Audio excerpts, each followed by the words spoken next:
All right. New year, new season. We're live. Yes, it is. Yes, it is. New season. New season. I was just reading a funny text message. That's why. Okay.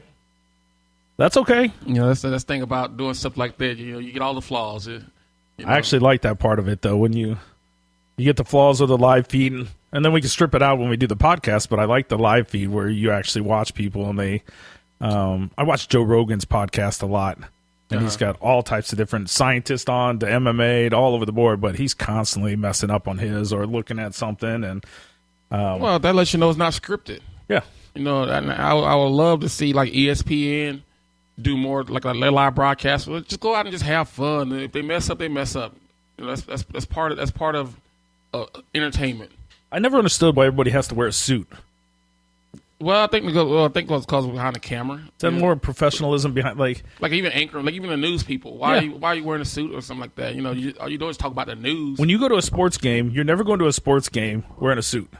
I'm not the typical sports fan. So in the world I live in, we try to match. We dress according to our customers. So right. if I was working with well, there's a great example. Like there's the local power company, their executive team wears suits every day. So if I work with them, and I know somebody works with them, he has to wear a suit every day, doing the same job I do. Right. However, if you go work for, let's say hospitals. Yeah. You're going to dress according. You're casual, or you're going to dress according to your customer. That's what always threw me off about sports is, well, it didn't throw me off, but why the suits? They're out there sweating their asses off, and that's the thing. Like when I worked for the hospital system, you know, you saw all types of people. You know, you had the presidents of the hospitals and executive vice presidents. They're all dressed to the T. But then when you go down to the basically the IT people, as you said, you know, those guys walking there with a pair of slacks and a polo shirt on.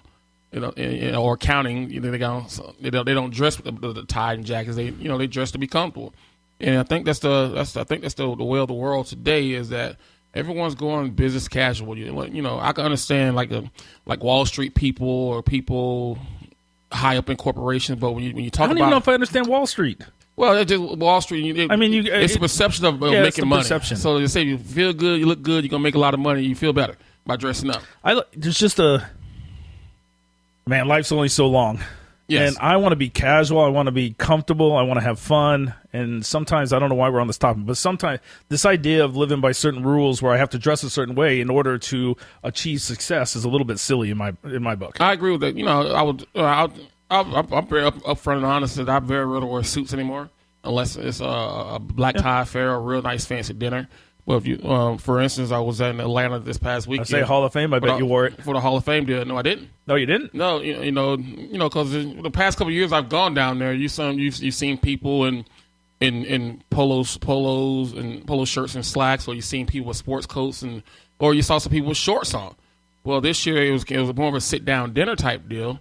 Well, they didn't let you know until the last minute, but I felt like, you know what, I'm still gonna go with my Nebraska shirt on, Nebraska colors on, and some slacks. And sure enough, you saw half of the people. Some of the people with ties on, some of the people with sports coats on, some of the people with just polo shirts on.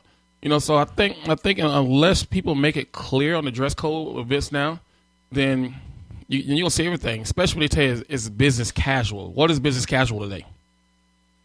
That's even more relaxed than it used to be. Right. That's what I'm getting at. Jeans. Is business casual jeans and a polo shirt? Is a sports jacket? Is with a button up shirt, or is it just or is it so everyone's definition of business casual is changing. You know, my only thing is that whatever you wear to work, make sure you make yourself look presentable.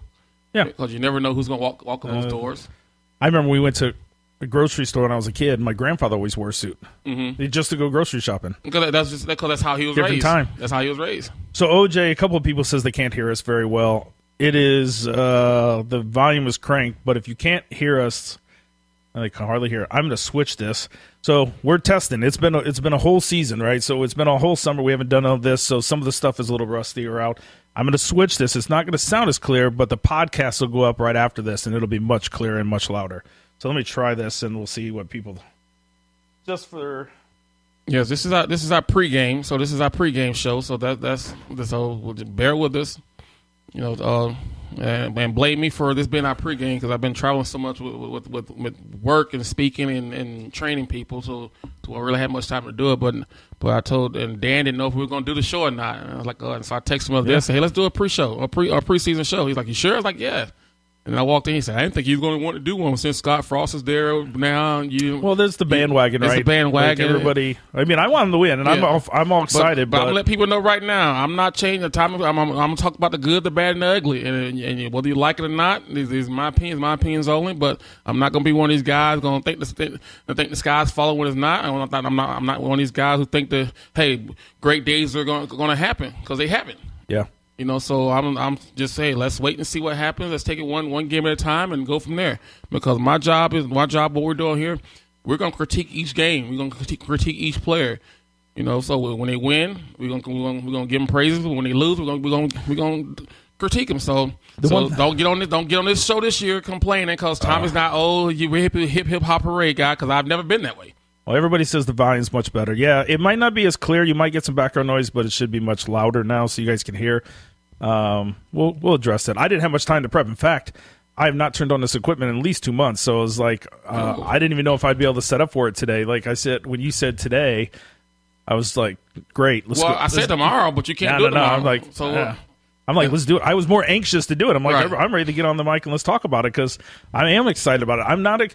I agree with you about the product on the field, but I am excited that there is at least a level of tradition. And I know not tradition is important to everybody. Some people don't even remember what tradition is at Nebraska. But I am excited that some of the tradition or the people that have been here and played before are coming back and hopefully introduce some of there's a pride to it. Would you agree with that? Like there's just a sense of pride that comes with tradition that has been absent that we might be getting back? Well, I think there's a sense of pride. Do I think it's complete tradition? No. Do I think the complete tradition from Bob Devaney to Tom Osborne will come back? No, because you can't do that because you have a guy, you have Scott Frost there who's the head coach. He has his own views and how he wants to run his program. But he is trying to implement some of the things that he learned from Coach Osborne. And as college football evolves, so does tradition and so does ways you prepare a football team and get a football team ready. So, but I do like that he's inviting a lot of the former alumni back so they can be around practices and be around the players, which is one of the traditions. I love that he's really focusing on the walkover program, which is a huge tradition. I was happy to see that they're busting their butts in the weight room, which is one of the old traditions. But there's still a lot of things that we did that when Coach Osborne did that he's not doing, which is okay. Yeah. But he's picked out some things that he felt that helped him when he was here and implement that. But also he's moving forward with things that he learned from other coaches. People don't realize he played up on the Bill Walsh. Yeah. Bill Walsh has some things, and he played NFL, so he saw some stuff in the NFL. He's also learned a lot from Chip Kelly. So this time you got to take things from different coaches that you've learned from and implement your own style. But it's good to see that he is focusing on the weight program and the walk-ons and making sure that a lot of former athletes, football players are around. Joy says this is a weird time for you guys to be on. Yeah, well, Shane, obviously not if she's looking. Yeah, there you go. What are you doing? Shane said he's excited that we're back on. He loves that. Can't wait for us to be back on regularly. So. We haven't talked about schedule. Still, do you think Sunday mornings? Yeah, I think Sunday mornings. We did it Sunday mornings at 10 a.m. consistently last year. Yes, I think Sunday mornings will work. And if I'm traveling, we have the new technology. We did that last year. Once or twice? Yeah, to where I can hop on if I'm on the road on the weekends. Yeah, we did it a couple times. But I like the Sundays because you get up and get your day going, and then we still have our afternoon ready to go. It seemed to work for a lot of people. And we got some pretty good guests on last year. And we're going to get some pretty good guests on this year. And you just have to pay attention. Who's your favorite guest we've had on the whole time? Can I even ask that? Yeah, I think for all time, I think Keith Jones was one of my favorite ones. I might have asked you that before because I feel like we talked about Corey Ross once. Corey Ross. Oh yeah, we did talk about this. Yeah, but Keith Jones and Corey Ross were like 1A and 1B. Really good. Mm-hmm. The first time Keith Jones came on, he actually came here twice. Yes. And the first time he was kind of mellow. He didn't want to say too much. The second time he was very vocal open about it. Yes. Corey Ross was great. Yep. Calvin Jones came on. Calvin Jones, great he job. had some good stories. I actually didn't expect. I don't know why, but I didn't expect a whole lot of great stories. I thought he'd be just quiet and like I don't know what I expected, but he had good stories. Calvin, he wasn't happy with Steve Warren though, or Corey Ross might be. Steve Warren might have been the most one of the politest guys I've ever met. Right. Like, he was just, even ahead of time, he texted me, and he was and afterwards he texted me and thanked me, and I'm like, I mean, he was really polite. So. And so we're gonna have guests on here, and we're gonna, what we try to do is let those guys promote what they're doing. And I know, like, for instance, Steve Warren has the Warren Academy, and then Calvin Jones was having his embroidery, Husker Forever foundation stuff that he was doing. Yeah. So that's what we try to do, get guys on here, because Facebook is where you can reach a lot of people without having to do much marketing. Yeah, I mean, a lot of people on here right now, and like Kevin. Well, we got a lot of people on there already? Well, Kevin says he's at work hiding, trying to watch this. Yeah, go ahead and hide. Hey, yeah, see, that's what I like, though. People are at work. So what that's telling me right now, people are waiting for us to get back on. Yeah, that's awesome. And right away, I recognize a few people, like Thomas. He just posted on here. There's Shane that posted earlier. Like, I see a lot of the regular people that posted pretty heavily last time. Right. I didn't expect, Wednesday at noon for a lot of people to hop on, but there's 60 people on here right now. Now, Sunday mornings, we'll get a few hundred. We'll get 400 or 500 people on here. Yeah, but the thing about it is hump day, so people are just trying to find something to get over this day, so because they know tomorrow everything is basically game day mode. Yeah, it's getting to that point. People are getting excited, and I was just telling you before we started that I've really tried to ignore. It's almost like when I go to when Star Wars came, I grew up in the Star Wars era, so. Yes. One of the first movies, what the first two movies I remember ever seeing at the theater, Star Wars and 9 to 5 with Dolly Parton. Remember that movie? When they kidnapped the boss? Yeah, I don't know why, but they're like 6 years apart or something. But those are the first two movies I ever remember seeing. Well, I know why you watched Dolly Parton. Well, because you were young enough and she had I was really young then, but looking back at 9 to 5, that's the reason why you watched. She had. Hey, I know why she sold a lot of albums, but. I don't know where I was going with this.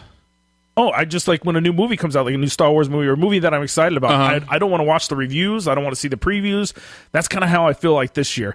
Last year I tried to avoid it somewhat. Really, you taught me like whatever you hear, whatever you read, all the hype really doesn't matter until it gets on the field. Right. But this year I took that into consideration, and then there's a part of me that just wants to be excited for game day that much more. Right. So I don't know where I was going with that, but there's a lot of people. There's a few people asking questions already. You want some questions? Yeah, let's do questions. That's why we do it. But keep in mind, people, I might not answer the question the way you think, but the way you feeling, because I might not be feeling that way. Doesn't mean that you're wrong for feeling a certain way. Doesn't mean that you're right for feeling a certain way.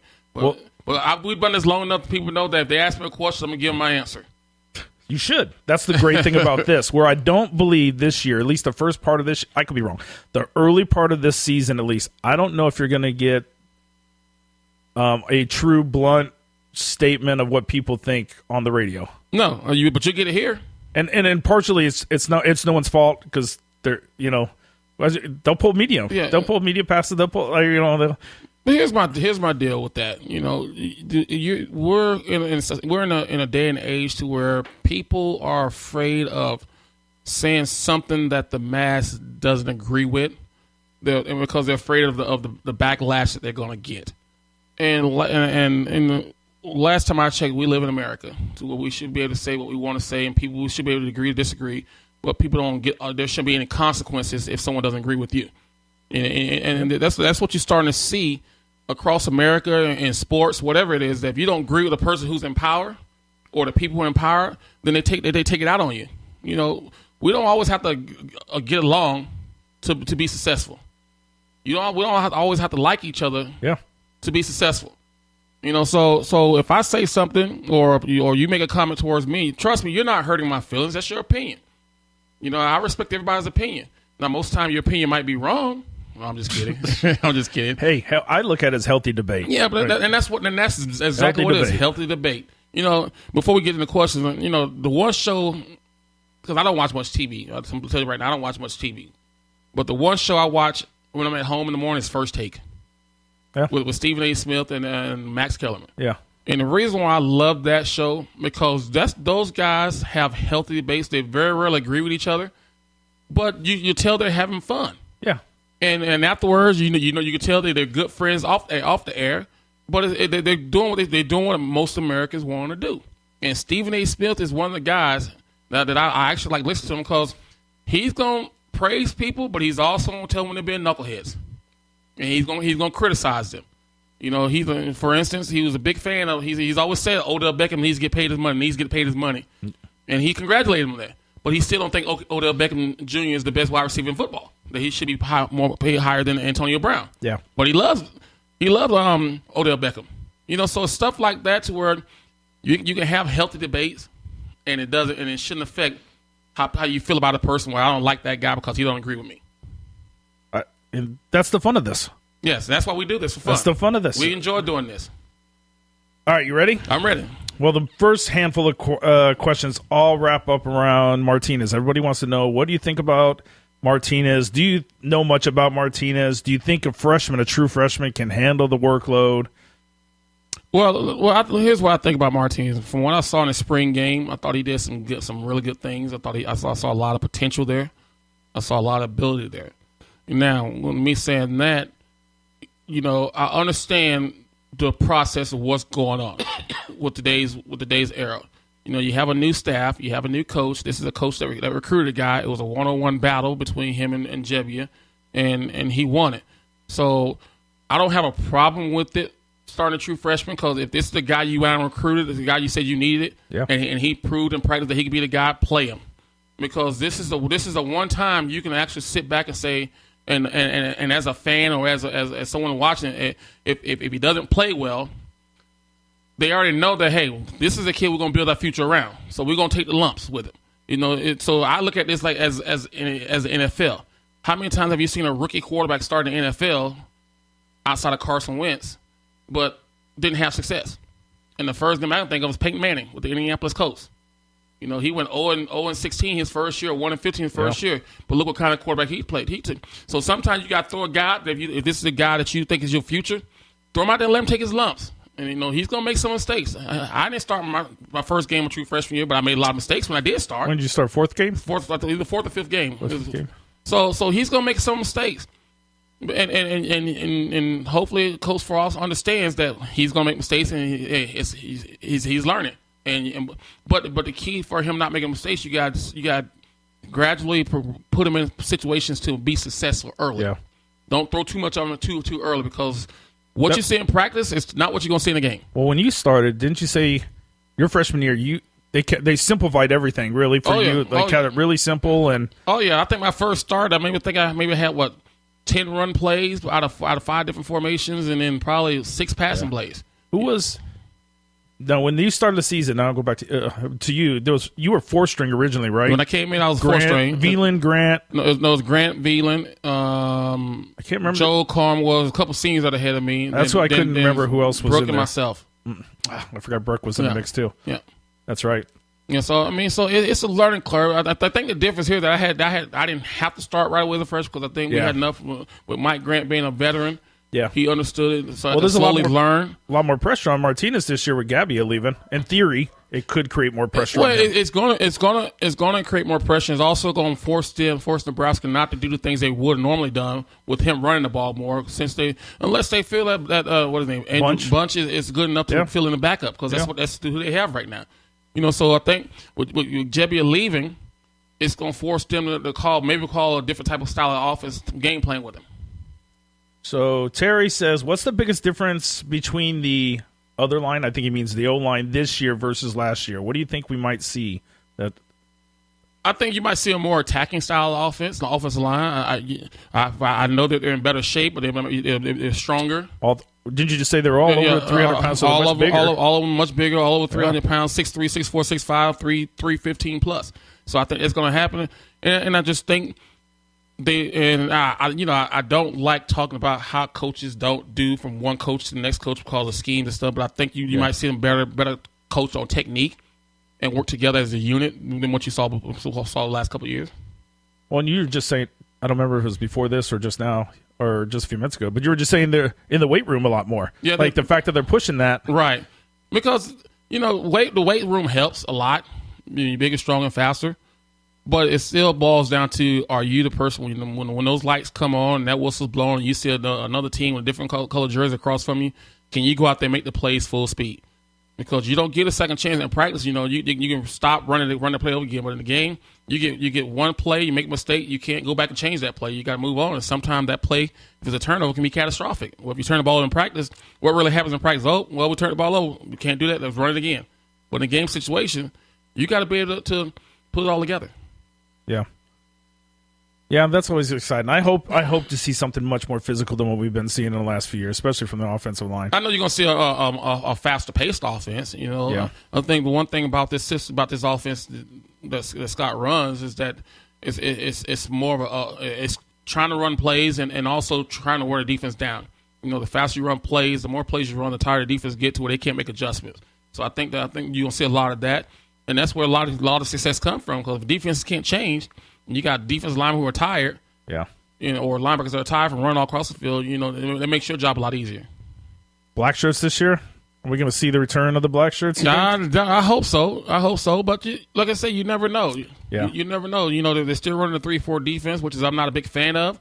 But you guys ran 3-4, didn't you? No, we ran a 4-3. Or they switched, right? No, so they ran a 5. They ran a 5-2 before I got here. And when I got here, my first year, that's when they switched to the 4-3. The 4-3. That's when they brought Eric Stewart from safety down to a Will Backer. Troy Dumas from a strong safety to a Sam Backer. Got a bit smaller guys but faster guys who could handle the runs and pass. But I've always been a 4-3 guy. That's all I've ever played with or against. Like even in high school, we ran a 4-3. So that's what I know. And so most people, you do what you know. In the 3-4, there's some good things out of 3-4. You can get more athletes on the field. But we are in the Big Ten. Yeah. Mandy wants to know if you're ready for a prediction. Do we win 6 games this year? I think here's what I think. If Nebraska wins all their home games, that's 6 wins there. I think they're going to struggle on the road because they play a lot of tough games on the road. Yeah. They play Michigan on the road. They play Ohio State on the road, Wisconsin on the road, Iowa on the road, Northwestern on the road. And I can't remember who the other road game. So if they just win every game at home, even playing Michigan State at home, then they'll win 6 games. So I talked to some of my buddies yesterday, and I predict it'll be a 66 season. I predict they'll win 6 games and lose 6 games and go to a bowl game, which is a start. Yeah. But then my buddies say they're going to win 8 games. That'd be awesome. That would be awesome. But there was 2 games that he thought that Nebraska would win that I didn't think that Nebraska would win. And so, which is when I thought Northwestern. Because Northwestern always plays Nebraska tough. And they're at home. Yeah. And Iowa. That's a tough one. Yeah, on the road. Both those games on the road. Iowa's had our number. Yeah, so. But, if they win 6 games, I'll be happy with that. I would be happy. What I really hope for is they win 6 games and just win one of those home games.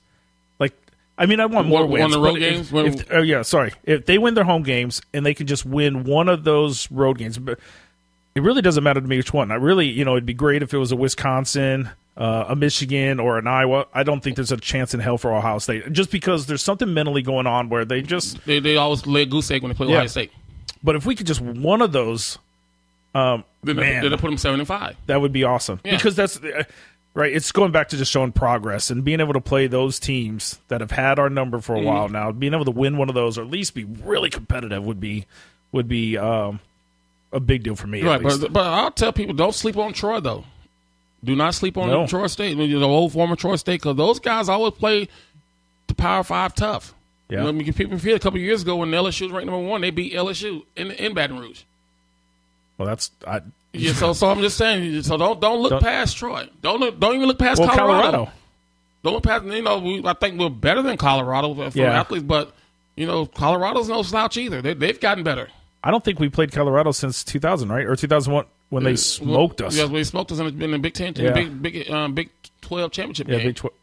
Was it Big 12? No, it was the last game. Yeah, you're right. Yeah. When they beat us like 50-something. They smoked us. Yes, and Nebraska still went on to play for the national championship. Mark says he believes we can win 9 games.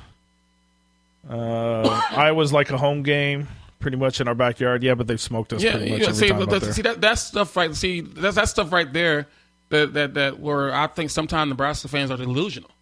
When you say like because seriously, if you look at the last 3, Mark, you're delusional. And I'm not saying that trying to be, but if you look at the last 4 years, how many times has Nebraska won those games? Once.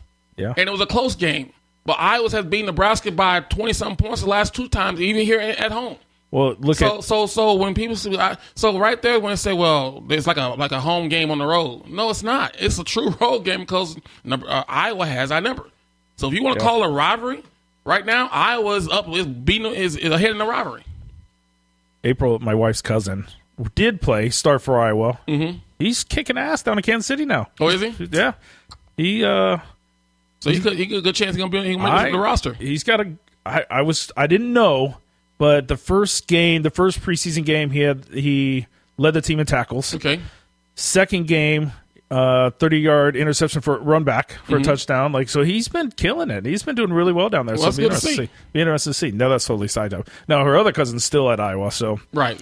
So there's still a little bit of rivalry. He's supposed to be better than the one. He's definitely bigger. Right. He's bigger. He's tackle, isn't he? Yeah. Yeah. Yeah. He's good. So he's starting this year over there. So, but I just warn people by calling out Iowa when Iowa has blown us out the last couple of years.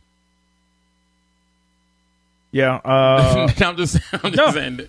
Well, and even we go the away game that I'm assuming that'll look more like Nebraska will be Northwestern. Yeah, I'm assuming because I'm pretty sure people take a train over there and people fly in there. So I'll say Northwestern might be the best road game. Yeah, the easiest, probably the one where Nebraska win that game on the road out of the top 5 teams in the conference. Yeah, because last time I checked, Northwestern did win 10 games last year. Did they really? If I'm not mistaken. I know they did well. I think they won 10 games last year. They beat us in overtime. They beat us here.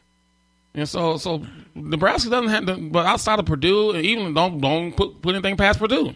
All right, so Brent just says, outside of wins and losses, what's the most important thing that determines a successful season for us this year with the transition, recruiting, momentum, everything going on? For me, were every game competitive?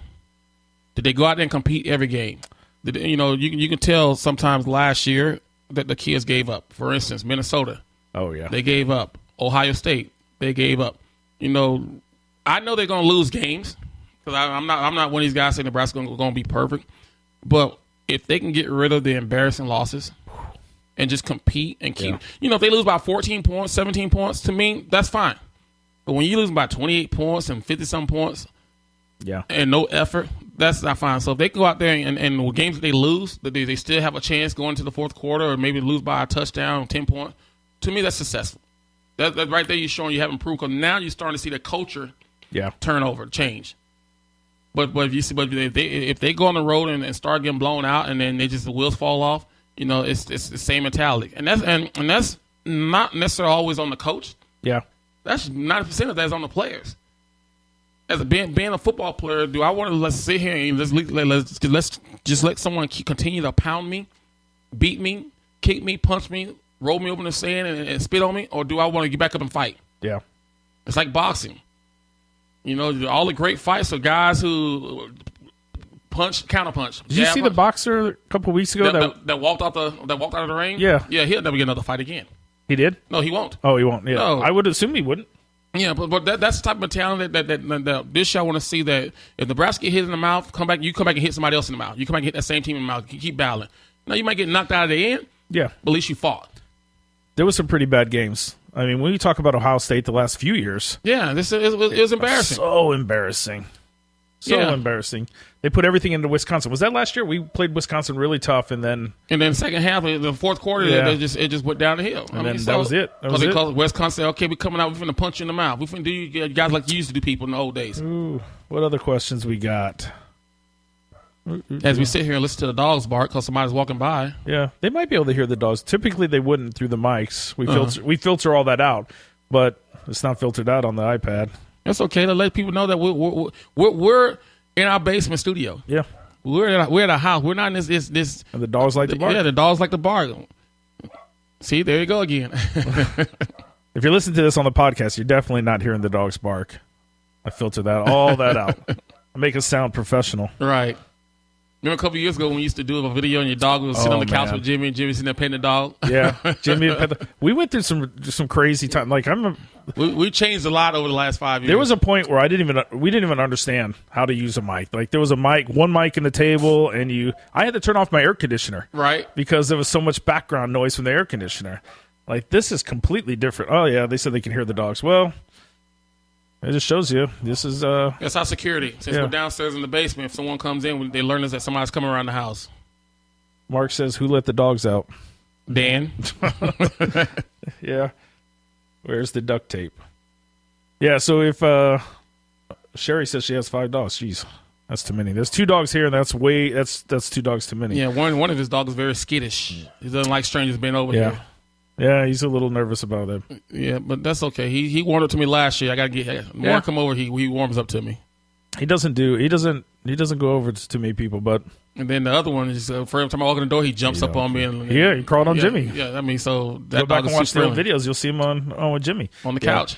Yeah, we had some pretty. There's a picture I seen just recent. I can't. It's been sometime this summer. I seen a picture, but we were recording. It was one of the early times we were recording. Houston was here.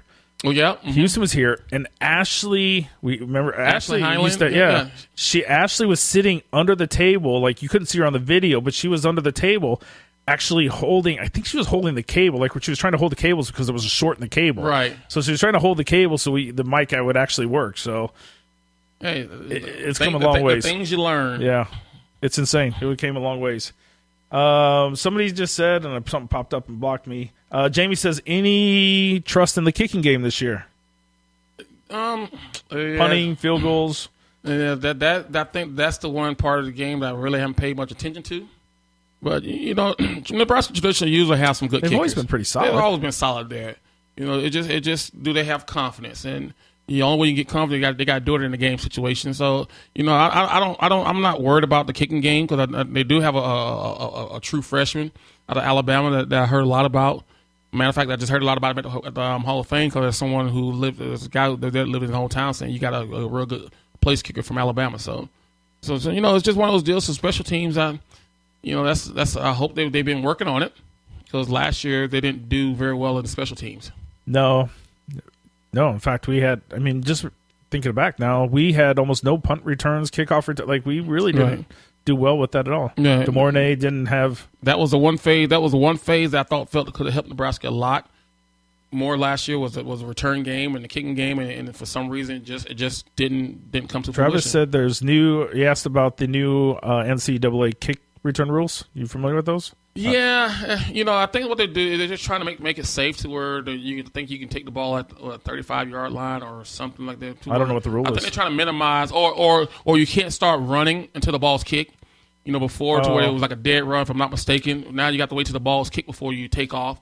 So I think they're just trying to make the game safer. I think it's a fun play, but a lot of guys get hurt on the kickoff return game. Oh, nobody else asked this, but Mark Tracy just asked this. I'm surprised I don't think we touched on it, but asked about what your opinion is with Gabbia leaving. I see it two different ways. It's one of those. It's a situation to where I don't know what was said to the kid. I don't know how it was presented to the kid that he wasn't starting. So yeah, but I also understand kids, football players these days. They put everything into something, and you don't get what you want. Yep. It's easy to leave. I think there's more to the story than what's being released. He cut real quick. I think because it's just something fishy to where they told him it was Saturday that he didn't get the job, and then Monday he drops out of school. He really drops from school. So I think there's some conversation. Now this is just me speculating. I have been in those behind doors like that before when we were at Baylor. When I was coach at Doane College. You have a conversation that I think there could have been a conversation they had with the kid, and it didn't go the way the kid thought it was going to be as camp was going on. And when he realized he didn't get the job, then he's probably upset and said, I'm leaving. And maybe rumors were that he didn't want to stay. His dad wanted him to leave before. Yeah. After the whole culture change happened anyway. Yeah. But I just feel, me personally, he had to do what he had to do what is best for him. Done deal now, right? It's a done deal. It's a done deal. He had to do what's best for him. And maybe it's not a done deal. Maybe he might come back and say, I made a mistake. Can I come back on? He might. Who knows? But all you can do is just wish the kid luck wherever he goes. Because he has to make a decision what he thinks is best for his future, and then go from there. I would know. I would if it was me.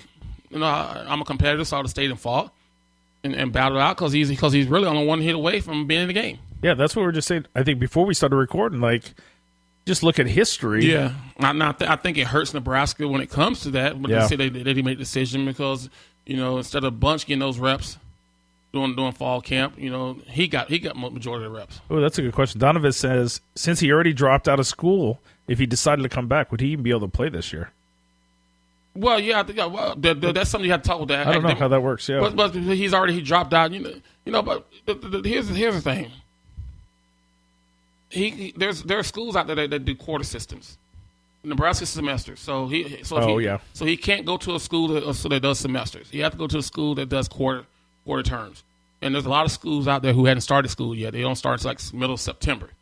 So I think that's probably why he did it now, because there are other schools out there that he'll be interested in to transfer into a walking on, and because he still has 4 years to play. Yeah. So wherever he goes this year, he wouldn't have to sit out.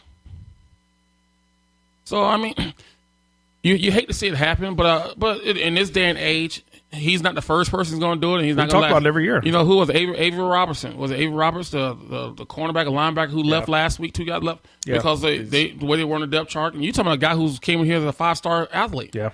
So goes back to what I always say: stop paying attention to stars, because it doesn't matter once you get on a college campus. Okay. So when you say, he's a 5-star, he's a 4-star, those stars don't mean anything when you step on a college football field.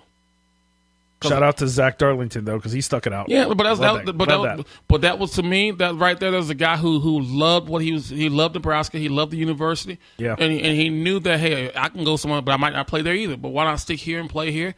And I think he met a beautiful girl here and gonna get married to a beautiful girl here, and he loved his experience here. So that's a guy who committed to a place and things didn't go his way, but he never left.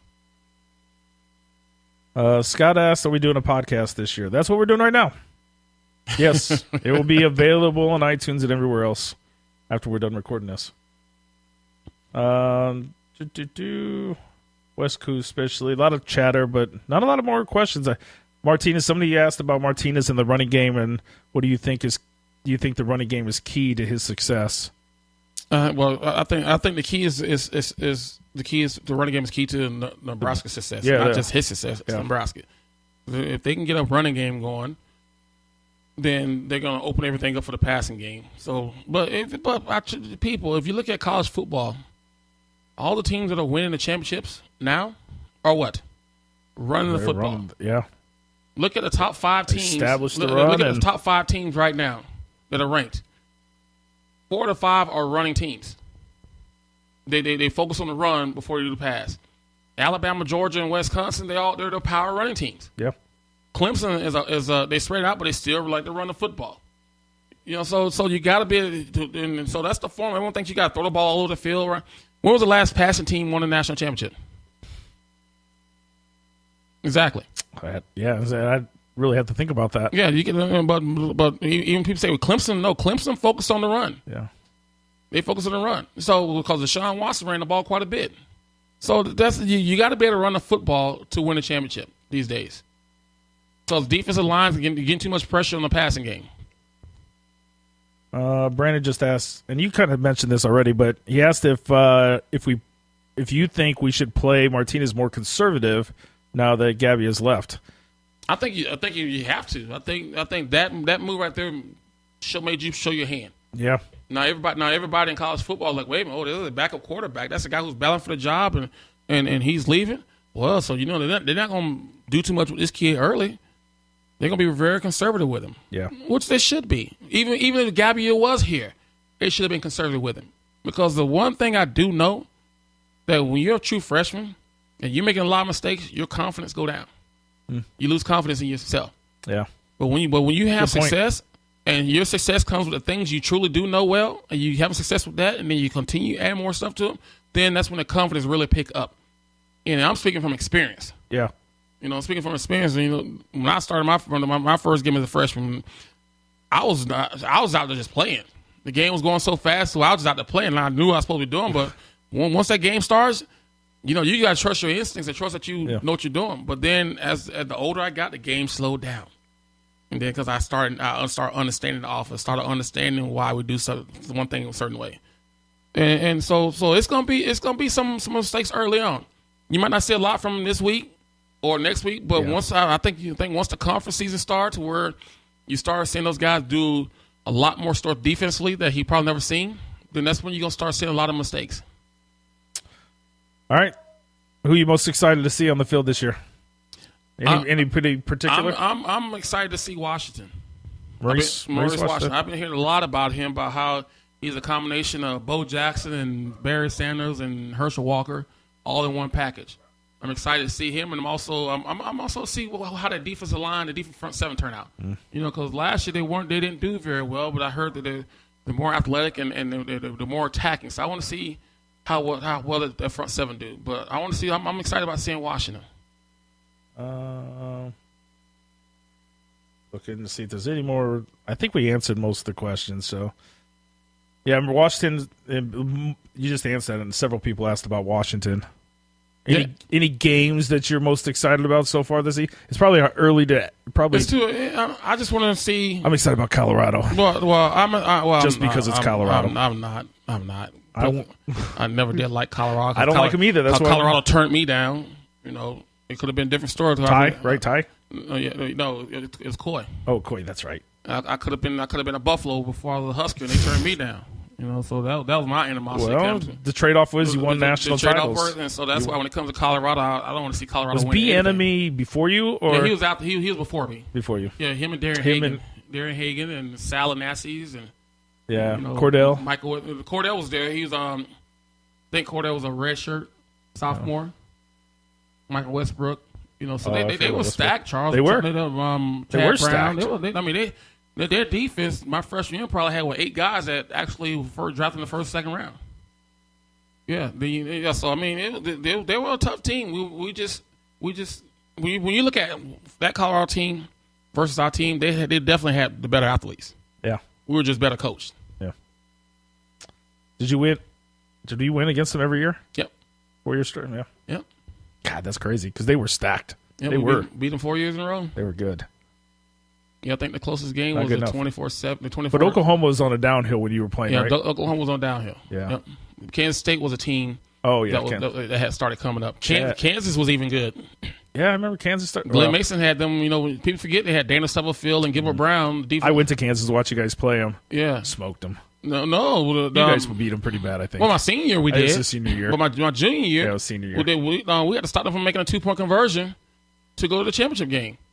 I think it my sophomore. Was that really? No, that was my sophomore year. I said you smoked everybody your senior year. Yeah, pretty much. No, my sophomore year. We had to stop them from getting a 2-point conversion to win that game. People don't remember that. Tyrone Williams had knocked the ball down in the end zone because they scored. I think we beat them like 21-20 or something like that. Because they went for 2 to win the game, and we stopped them. In Kansas State, what was the quarterback? Chad something? Chad May. Chad May. What a little crap talker. I remember May. He had a hell of an arm on him, though. Yeah, he always lit Nebraska up. Yeah. I think he averaged 300 and some yards a game when they playing against us. He talked a lot of smack. Yeah, so those are teams. Kansas State and Colorado was the 2 teams, and Kansas were the teams along with us in the Big 8. Was Missouri very tough back then, or they were still down? They were still down. But the Missouri had always been down. They didn't become good until when they had Chase Daniels. And Chase Daniels, when he came in here and lit up Nebraska, was it homecoming? Was it? It was homecoming. I think you're right. I think it was the homecoming game. And so that's when. So each one of those teams had their spurts. Yeah, had their moments. They've all come up and down. Mm-hmm. Iowa State even had a little moment of shine there. Seneca Wallace. Yeah, when they had Seneca Wallace, when the junior college guy, I think it was Bowles' first year, or was it? It was either Bowles or Callahan's first year. Didn't they have who's the little running back? Remember they had a really the Davis brothers. Yeah. That's who it was. But they weren't very good. They just had they rushed for like Tony Davis rushed for like 2,000 yards, right. And then they had his brother Darren Davis. Yeah, but they weren't very good though. I don't even think they went to the bowl game. No, I don't think so. But when they got Seneca Wallace in there, that's when they beat Nebraska and went to several bowl games. Ooh, Tim said, would the 94-95 team take on and beat any NFL teams? No. It's a whole different caliber game. That's a whole caliber game. Those guys, that's their job. The college football wasn't our job. Yeah. So if anybody, we like to believe that though. Yeah, people always say that, but I don't think any college team could beat the worst NFL team. Yeah. Because even the worst NFL teams, are still some of the best players in the NFL because you don't make an NFL team if you're not good. You got to admit, 95 was stacked. Like that team was good. Yeah, but we were when stacked. you talk, but you're still talking about. Yeah, you're talking about. Now I'm gonna say this. There's a lot of guys on that team that probably would have competed real hard. Yeah. But when it's all said and done, the NFL, I don't think there's no college team that could beat an NFL. There's team. so much. I mean, I got to believe. I don't know. I'm the last person to talk about it, but I got to believe the speed. Well, the speed it's of the just game another change. notch Yes, and another and the nuances of the game changes. What they do defensively and offensively. Yeah. You know, so I would like to think we would have 95, but I don't think. I still say you could have. I don't think we could have beat Detroit Lions. I'm gonna stick with that. I think you guys would have beat Dallas. No, I'm sticking with that. well, thank you, but I don't think there was any college team that could beat an NFL team. I don't even think when Alabama was rolling. No. No, because those guys, that's what the profession. That's their job. They're stacked full of talent. Like Yes. they're all the stars that we talk about. They're stacked with them. Yes, Deep. you got an 18-year-old playing against a 37-year-old. Jason says, "What do you think about male cheerleaders in the NFL? Is there any male cheerleaders? Yeah, I think What the hell? is it the New Orleans Saints? They got a male cheerleader? I think they might have. Yeah. Oh my god! Hey, that's what. Hey, no discrimination, people. All right, let's not talk about no discrimination. No, but that's what it is, though. Oh you my know, God. you can't with all the laws now. It's so ridiculous. That's why I said earlier, as Americans, we become too sensitive to what people's beliefs are, to where you can't say half the stuff that's been saying that people get in trouble saying now. 30 years ago, when it wasn't an issue. Oh yeah. Yeah, but we're, as Americans, we have become very sensitive about feelings and saying the right thing or wrong thing, to where people are afraid to say anything. Just like you said, like the male cheerleader. I don't have a problem when you got male cheerleaders in college. Yeah. Oh, you do. Wait, you do? Why does that even think? Yeah. So, but the reason why most of the cheerleaders, it's more sexualized. Yeah, it's very different. It's a more sexual oriented type deal. Yeah. But to me, hey, if he wants to be seen in that light, congratulations to him. I have no problem with it. I don't either. I just think it's getting. I think it's kind of funny. It gets a little silly, but all they're doing is just, hey, you can't turn him down. Silliness. Donovan, you're right. I forgot the Husker helmet. Somebody pointed that out. Like I said, this is our first show. We got to get back in the routine. Yeah, we barely got the equipment working. Yeah, we had to dust it off. I literally did dust it off. And it wasn't Dan's fault that we hadn't been recorded. It's been my fault. Tommy started his own business ventures and been traveling quite a bit, doing different things. And usually when the time that we're supposed to record, I'm usually called out on the road to go speak here, speak there. It's been a busy summer. It didn't quite lay out the way we thought originally, but that's okay. We're here. But during the season, though, I kind of control that schedule, so we're going to make sure that we try to – because the one thing I've always told Dan, that we got to be consistent when we record. And last year, we were very consistent. 10 a.m. Sundays. 10 a.m. Sundays, which is what I like and people like, because there's still people still talking, say, yeah, every Sunday morning, get my cup of coffee and turn the laptop on and sit there and listen to you guys. Yeah, we had a lot of people saying that. Couples sitting down together watching it. Instead of them reading the newspaper, they just turn on, listen to our recaps and our opinions and what we say. So we're going. So if it's not 10 o'clock or when we do the first show, it's going to be that time for the rest of the season. Yeah. So we're playing on 10, but it might be close to 11. It depends on how hungover I am. So this Sunday, 10 o'clock? Or let's shoot with 10, 11. Unless he's over. but we'll send out something here. Yeah. We'll send out something here Thursday, tomorrow, Friday, just to say we're going to do the show will be at 10. A lot of people talking about Warren Sapp for whatever. I don't know why you guys talk about Warren Sapp. I missed it, but yeah, neither do I. But that's 20 years ago. A long time ago. People going back. Matter of fact, I did see Derrick Brooks at the Hall of Fame. Did you? Yeah, we had a good conversation. We talked about the championship game. Yeah. And then we talked about Willie Taggart. Willie Taggart. Why do I know that? The head name? coach of Florida State. Oh yeah. He was my backup in high school. Yeah. And my cousin coaching that staff, and we talked about him on the Tampa Bay Storm. So we just talked, but we had a good conversation. Well, there was a lot of talent that came out of Florida at the same time you did. Oh yeah. Ray Lewis, and Warren Sapp. Tamarick Vanover. People forget about Tamarick Vanover, the wide receiver from Florida State, who was all world, and he basically I didn't realize The Rock, Dwayne Johnson was. He played at Miami. He was in. He's a backup defensive lineman at Miami. He was behind Warren Sapp, I believe. No, I think he's out. Yeah, he was. He was back up to Warren Sapp. Yeah, but there was a ton of talent. No, saw Lincoln Kennedy. Lincoln Kennedy? Yeah, the big offensive lineman from Washington. Oh, yeah. I'm going to tell you, that guy's huge. I'm 6'1", barely 6'1". Dude, you got hands like you're 7 foot. Don't matter. Don't matter. This guy right here was 6'8", and I'm looking up at him like this. Yeah. I don't consider myself short. Yeah. But standing next to him, I mean, you have to look up, and he's still probably a bit of 340. And I'm just like, wow, you're a big dude. That's what when we talk about NFL versus college. Yeah. Like, but then we had good conversation about when he came here, when Washington came here. I think he was a sophomore or something like that, a junior. Yeah. And talking about how they were intimidated by the crowd and stuff. Should be. And should be. Live in fear. And they beat us. Yeah. And they beat Nebraska. And he's like, we were intimidated. It was loud.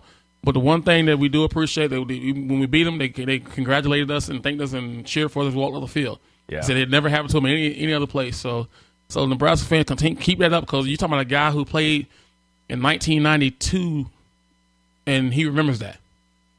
Yeah, they won the championship. I think they won the championship in 91. I think they was co-champions with Colorado. Yeah, they were good.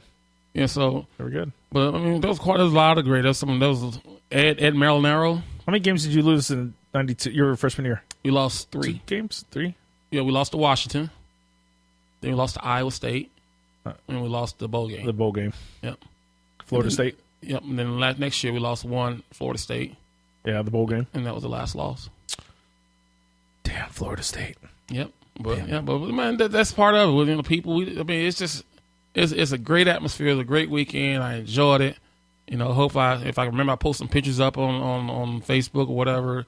But if you've never been to Atlanta, been to the College World Series, College Football Hall of Fame. It's only been open for 4 years. 4 years. 4 years. 4 years. Yep. Because before it was. Because my class was the first one enshrined there.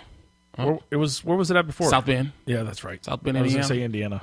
But if you've never been there, you're ever in the Atlanta area, it's downtown Atlanta. It's attached to the Omni Hotel, which is attached to the CNN Center, which is attached to the Phillips Arena, which Mercedes the Atlanta Falcons football stadium is right behind the Omni in the world. So everything is right there, right across the street from Olympic Park, where they had the bombing, the Olympic bombing in Atlanta. So everything is right there. You got the aquarium, you got the Martin Luther King Civil Rights Museum. Remember a Tyrone Bird? Tyrone Bird, yeah, it's the Tyrone number 8. He lives in Colorado, I think, now. He says he's coming to town September 6th. Looking to catch up with you. Okay, well, I'll be around.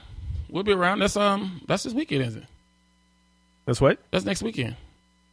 It is next weekend. That's next weekend. He said he'll be in town September 6th. Let's catch up. I'll be around. We'll be here. 1991. Yep, number 8. Good on number 8. Number 8, Tyrone Bird. Oh, yeah. All right. Well, should we wrap this up? Yeah, wrap it up. Glad people were able to check in on, even though it's a weird time during the day. We still have most people should be on their lunch break anyway, so it was a great time. It actually worked out. It gave us a chance to test out this again before, dust everything off before Sunday. Yes. This is our test run. All right.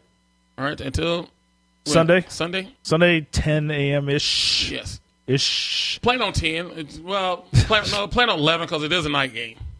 It is a night game. It is a night game. You're the one that says consistency. I know, but let's plan on 11 because it is a night game. Consistency. And I'm pretty sure I might have a couple 1, 2, 3 cocktails. 1, 2, 3. During why we record? No. Saturday night. Saturday night. And it's going to be a long day because, with all the college football games going on. Because you got some good college games going on this week. Yeah. You got Auburn, Washington, LSU, Louisville. Then you got Miami, LSU. Miami, LSU. And who is that? Florida State, Virginia Tech on Monday. And so you got Michigan, Notre Dame. I'm excited. I'm ready. I'm happy. You got some real good games. So every TV in my house will be on a different game. One TV? No, every TV. All 4 of them. All in a different game. Yep. That'll be a good weekend. That means I'm excited. That means I go upstairs to my son's room and turn his TV on, go turn my TV on my room, and then go downstairs and turn just one. Pacing all night, all day. Just pacing back and forth. Just pacing back and forth. Yeah. I'm ready. Yeah, so till Sunday, people. So Sunday, and then this will be I'll release the podcast later today, probably tonight. It'll be out on iTunes and Spotify and everywhere else. We'll be ready. And if we got hey, I know somebody offered to make us some theme music. Remember last year? We did have some people do that. Hey, did you stick to that? We had theme music. We had somebody who wanted to make a video intro for us. Yes. Hey, you guys still want to do that? Do it. Yeah. Here's the contest. Let's see who can make the best theme intro for us, and we'll send them a special gift. All right. How about that? That works. Make some theme music. In fact, I'll post that on Facebook and Twitter too. Just remind everybody, and we'll let people vote on it. So we'll put them out there. That's even better. We'll put them out there and let people vote on who they think. You know what I hope they do? What would be really cool if they would do? So on Facebook now they do viewing parties. It'd be really cool if I can figure out how to get a Nebraska game in the viewing party, and we do a viewing party with one of these games. Yeah, so essentially, what we're doing right now, we're commentating, but we're all watching the same game together. Yeah, especially a away game. Yeah, because I'm not going to away games this year. I don't know how it works, though, but I'll have to figure it out. We'll figure something out. Yeah, figure it out, but definitely a away game. Yeah. That'd be cool. And then I have my Yeti right here, drinking my lemonade, and you have your lemonade. You have your mixer over there drinking your energy protein shake. I've been lifting lately. I noticed Dan, he's getting out there. I've been lifting. He's been getting out there 5 o'clock in the morning. Dude, I can't believe how much I'm benching and squatting right now. Why? You're 40-some years old. Why you want to be benching like you're still 20-some years old? You know what's weird is I went down this path. I started lifting because I wanted to get a little strong. Like I'm like, okay, I need to get some strength. But I need to get back. Your son's starting to kick your ass. That's why you want. Yeah, he's 10 and he's whooping me up. So I'm like, I got to start doing something. And I wanted to do some lifting. And I went, and I'm older, so I wanted to get a coach to help me with it, like show me the form, make sure I'm doing it right, and I'm not jacking myself up at 44. So and then next thing you know, I'm lifting. I bench more right now than I've ever benched in my life. That's just crazy. And I don't even know. And why, my question is, why are you trying to bench a lot of weight right now? Well, that's the other thing. I was talking to the wife, and I'm like, I don't know where the cutoff is. Like, I'm not looking to continue to just try to lift more, but I am lifting more. So I don't know what the goal is, and I don't know where to cut it off and figure out a different game plan. So if somebody has an idea what the hell I'm doing, like right now I'm just lifting. You just lift and try to get in shape. But there's a point where you just like, okay, I'm lifting enough weight. Like I don't need to lift more weight. That's not your personality though. Well, that's true too. So once you achieve one goal, then you like to go when you see if you see much. See what I can do. Yeah. Well, I don't like when people say you're 44 and you can't do things, or you're 35 and you can't do things, or people said we couldn't do this. Like when people say we can't do things, I don't like that. Who said we couldn't do this? Well, I'm sure there's the naysayers or there's people that said, "Hey, the haters." Yeah, like you'll never have a podcast that people will watch for 5 years or whatever. Like anything. Like trust me, I thought that too when we first started. I was like, shit. So it was rough. We did this. We went through some growing pains. It was rough. The crazy thing is the original year, the first year, it was sponsored. Like somebody did pay us for that. And it was like that was the worst year. It was horrible. Yeah, it really was. And I thought at the end of that season, like Tommy's never going to talk to me again. Like it was bad. No, but I'm the type of person that they didn't build a wall. They didn't build the Great Wall of China in a year. Yeah, it took them years to do that. And what I've liked that we've always progressed. As technology and different outlets come up, we progress to those right there. Sometimes I played a little too much, but we've been pretty consistent. Yeah, we've been consistent. Now, what we do need though, if you guys want to be sponsors of a show, then that'll help us. That way, we can continue purchasing equipment to make it even better. It's not cheap. It's not cheap for people. So we are looking for. You can contact Dan or myself and talk about sponsorship ads. If you got a company, we'll put it up on our website. The website is up now, is it? Yeah, there's a website, and touchdowntommy.com. And what's cool this year is I didn't play with it for this time, but we can do banner overlays. Right. It's like why we're doing the videos live. You can actually have like video, the pop-ups and sponsored by so and so. You can do some cool stuff that we haven't played with yet. Yeah. So if you want to learn about how you can help sponsor the show to where we can continue to improve our equipment here. Yeah. We'll love that because the show's we only going to do as good as our equipment. And it comes to a point where we can look at each other and say that we still want to continue investing in this kind of stuff because it's not cheap. No, it's not cheap. Not cheap. We don't. Yeah, ask my wife. Right? Yeah. We've done some money into this over the years, but it's been fun too, and it continues to get fun. Like just theme music. We don't have. I mean, we have some theme music. But it'd be kind of interesting to see what people. Yeah, we want our fans, want the people watching. I love that idea. What is the top 5? If 5 people sending something there, we'll put out the vote. Yeah, and the top we'll vote create a poll, and the top vote getter is the one. Hey, it's a great idea. So let's put a deadline on it. We want to try to have them in for the Michigan game, the first Big Ten game. That's a good one. The first Big Ten game. Big Ten game. That way we'll that's Sunday. That Sunday we can announce it. That'll work. Yes, and you know who it is because we'll play it. Oh yeah, it'll be the theme music that day. Yeah, so we'll pump it into the video. Hey, so we'll try to have contests every week. So we're gonna do contests and something where people are gonna have a chance to win a prize or something like that. Keep it fun. I like that. Then we'll have a couple guests. We'll have a couple, 2 or 3 guests throughout the year. We're not gonna announce who they are because we want you to pop up and say, "Oh, I didn't know that person's gonna be there." It could be someone who's 70 years old. It could be someone who's 25 years old. Yeah, we've had some fun guests. Yeah, we had some fun guests. We've had some really boring ones too, and I'm not going to call those people out. But but I can't tell you right now. And one of the guests I'm gonna try to get on here is Aaron Graham. We never had Aaron Graham. We never had him on here, but he'll be a good one because I had my hands between his legs for a lot of years, and so you know each other very well. We know each other very well, and I mean the joke around that when his wife and I'm around his wife, I say, I play with your husband balls more than you have. And she said, yes, you have. Aaron Graham would be cool. Yeah. So and he has some great stories. Just talking about rest in peace, Milt Tenniper, and Dan Young, because those guys didn't tell stories about Zach Weger, how he used to tell people we're going to play. I mean, so he has some stories. So yeah, he'd be a good one. So, but until next week, guys. All right, we rambled way too long. Yeah, CJ, you can send an MP3. Send an MP3 if that works. Yeah, until Sunday. Yep. All right. I don't remember how to stop this thing now. Just hit stop. It's been a while.